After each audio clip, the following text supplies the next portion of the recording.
आजकल काफ़ी ऐसे लोग आ रहे हैं, काफ़ी दोस्त फ़ोन कर रहे हैं कि जिनको कोविड-19 बीमारी हुई और उनके इन्फेक्शन को 1 महीना भी हो गया या 2 महीने हो गए और वो कह रहे हैं कि हमें डिप्रेशन है। और जब मैंने उनसे पूछा कि उनको क्यों ऐसा लगता है कि उनको डिप्रेशन है, तो उन्होंने बताया कि उनके अंदर पहले जैसी एनर्जी नहीं रही जो कि कोविड-19 से पहले थी। मेरा नाम डॉक्टर अली है। मैं एक माहिर नफ्सियात, एक कंसल्टेंट साइकियाट्रिस्ट हूँ। आजकल दुनिया में कोविड-19 जैसा पैंडेमिक आया हुआ है और पाकिस्तान भी इस पैंडेमिक का शिकार हुआ है। छोटी ईद पे पाकिस्तान में एक पीक आई इस बीमारी की। काफ़ी लोग इस बीमारी कोविड-19 का शिकार हुए। आजकल काफ़ी ऐसे लोग आ रहे हैं, काफ़ी दोस्त फ़ोन कर रहे हैं कि जिनको कोविड-19 बीमारी हुई और उनके इन्फेक्शन को 1 महीना भी हो गया या 2 महीने हो गए और वो कह रहे हैं कि हमें डिप्रेशन है। और जब मैंने उनसे पूछा कि उनको क्यों ऐसा लगता है कि उनको डिप्रेशन है, तो उन्होंने बताया कि उनके अंदर पहले जैसी एनर्जी नहीं रही जो कि कोविड-19 से पहले थी। उनके अंदर मोटिवेशन की कमी आ गई है और उनकी खुराक में भी काफ़ी चेंजेस आई हैं।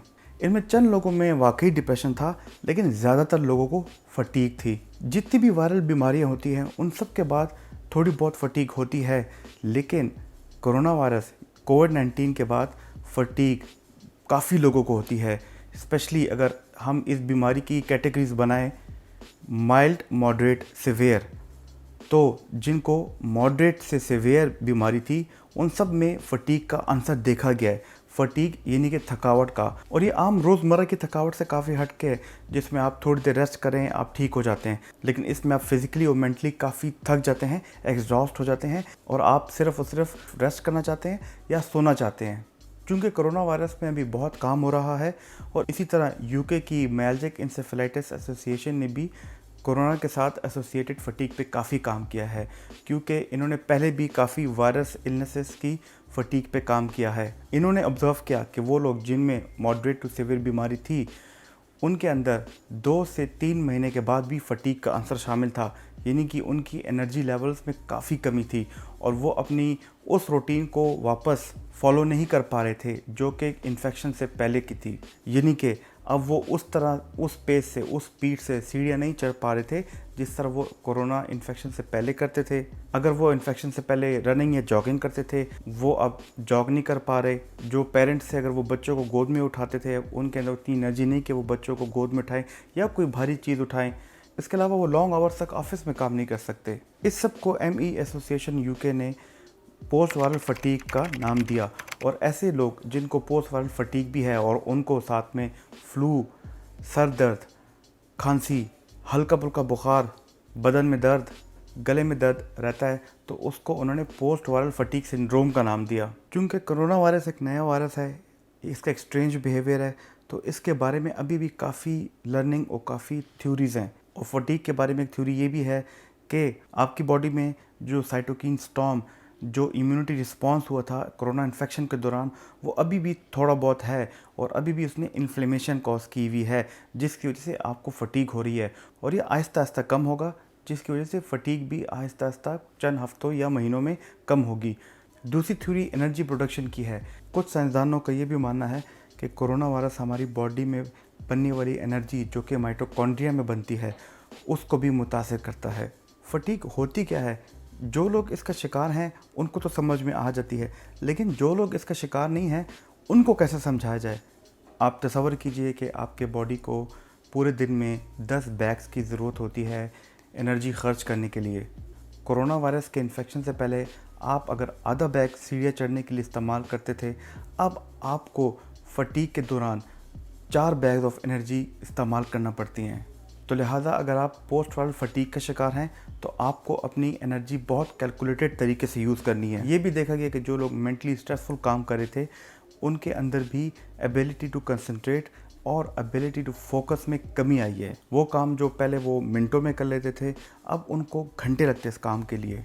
अब इन सब चीज़ों का हल क्या है? फटीग की मैनेजमेंट कैसे की जाए?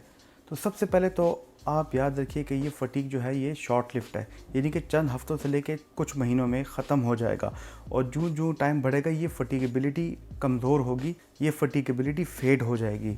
अगर आप पोस्ट वायरल फटीग के शिकार हैं तो आपको पता होना चाहिए कि आपकी बेसलाइन एक्टिविटी क्या है जिससे आप ज़्यादा थकेंगे नहीं, आप ज़्यादा एक्सर्शन नहीं करेंगे। कोशिश करें हैवी एक्सर्शन वाले काम ना करें, भारी चीज़ें उठाना, सीढ़ियाँ चढ़ना और इसके अलावा देर तक और लंबी ड्राइविंग करना। अगर आप लॉन्ग स्ट्रेच में काम करने के आदी हैं तो उसमें आप इंटरवल्स ले आएँ और थोड़ी थोड़ी देर बाद ब्रेक्स लें और कोशिश करें कि रेस्ट करें। रेस्ट का मतलब ये है कि मोबाइल ऑफ करके थोड़ी देर के लिए आंख बंद करके लेट जाना। इसमें नींद का बहुत इंपॉर्टेंट रोल है, क्योंकि नींद के दौरान हमारी मेटाबॉलिज्म तेज़ होती है और हमारे अंदर एनर्जी प्रोड्यूस होती है। तो अगर आपको 20 या 30 मिनट की आफ्टरनून नैप की ज़रूरत पड़े तो ज़रूर लीजिएगा। डाइट का भी इसमें बहुत अहम रोल है। ये भी देखा गया है कि जिन लोगों को कोविड-19 इन्फेक्शन हुआ है उनका वेट लॉस हुआ है और वेट लॉस में उनका मसल मास यानी मसल वेस्टिंग हुई है। तो इसीलिए ये बहुत ज़रूरी है कि आप अपनी डाइट पे ख़ास तवज्जो दें और अगर आपने वेट लॉस किया है तो कम से कम उस लूज़ किए हुए वेट को वापस रीगेन करें। और वो लोग जिन्होंने कोविड में वेट गेन किया है और वो वेट लूज़ करना चाहते हैं और अगर आप फटीग के शिकार हैं, आई थिंक ये अच्छा टाइम नहीं है वेट लूज़ करने का। अपनी नॉर्मल खुराक जारी रखिए। पोस्ट वायरल फटीग की कोई ख़ास दवाई है नहीं, लेकिन आप मल्टीविटामिन्स का इस्तेमाल बिल्कुल कर सकते हैं। और अगर दिन में आप 1 घंटा सूरज की रोशनी से दूर हैं तो फिर विटामिन डी आपके लिए बहुत ज़रूरी है। विटामिन डी ना सिर्फ आपको फटीग से बचाएगी, आपकी इम्यूनिटी स्ट्रॉन्ग करेगी, बल्कि आपकी ज़हनी सेहत के लिए भी काफ़ी बेहतर है। काफ़ी दोस्त, काफ़ी जानने वाले मुझे फ़ोन करे हैं कि हम कोरोना इन्फेक्शन से पहले हैवी एक्सरसाइजेस करते थे और हमें लगता है कि इसका हल एक्सरसाइज ही है और हम हैवी एक्सरसाइजेस शुरू करके पोस्ट वायरल फटीग से निकल जाएंगे। तो ये बिल्कुल गलत है। हैवी एक्सरसाइज आपको पोस्ट वायरल फटीग या पोस्ट वायरल फटीग सिंड्रोम से नहीं निकालेगा। आपने अपना ग्रेजुअली स्टेमिना बिल्ड करना है। सबसे बेहतर इसमें वॉक है। जिधर आपको लग रहा है कि आप थक रहे हैं, आपका थ्रेशोल्ड पहुंच चुका है, वहाँ पे आप स्टॉप कर दें, वहाँ पे आप रेस्ट करें। मैं इस वीडियो में पहले भी जिक्र कर चुका हूँ पेसिंग का। आप अपने रोज़मर्रा के जो भी काम करते थे, अगर आप यंग हैं तो यंग बंदों के रिफ्लेक्सेस तेज़ होते हैं, वो हर काम तेज़ पेस से करते हैं। अपनी पेस को थोड़ा स्लो कर लीजिए। जो भी काम करें वो स्लो पेस में करें। और मैं एक दफ़ा फिर बता रहा हूँ कि कोशिश करें कि हैवी एक्सर्शन वाले काम यानी भारी चीज़ें उठाना, वो काम जिसमें आपको सीढ़ियों का इस्तेमाल करना पड़े, उसको अवॉइड करें। माइल्जिक इंसेफेलोमाइलाइटिस एसोसिएशन के मुताबिक post viral fatigue corona virus के ख़त्म होने के बाद से लेके अगले 3 से 4 महीने तक रह सकता है। तो इसलिए इसमें कोई घबराने वाली बात नहीं है। ये फटीग आराम आराम से फेड होगा, ख़त्म होगा और आप रिकवरी की तरफ जाएंगे। सिर्फ इसमें ज़रूरी बात यह है कि आपको अपनी एक्टिविटी लेवल की पेसिंग यानी कि उसकी तेज़ी में कमी लानी पड़ेगी।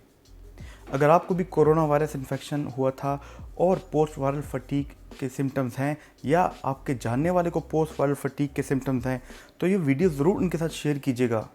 अगर आपको आज की इस वीडियो से कोई नई इन्फॉर्मेशन मिली है तो ज़रूर मेरे इस चैनल को सब्सक्राइब कीजिएगा। आने वाले दिनों में मैं काफ़ी मेंटल हेल्थ यानी ज़हनी सेहत पे वीडियोस बनाऊंगा।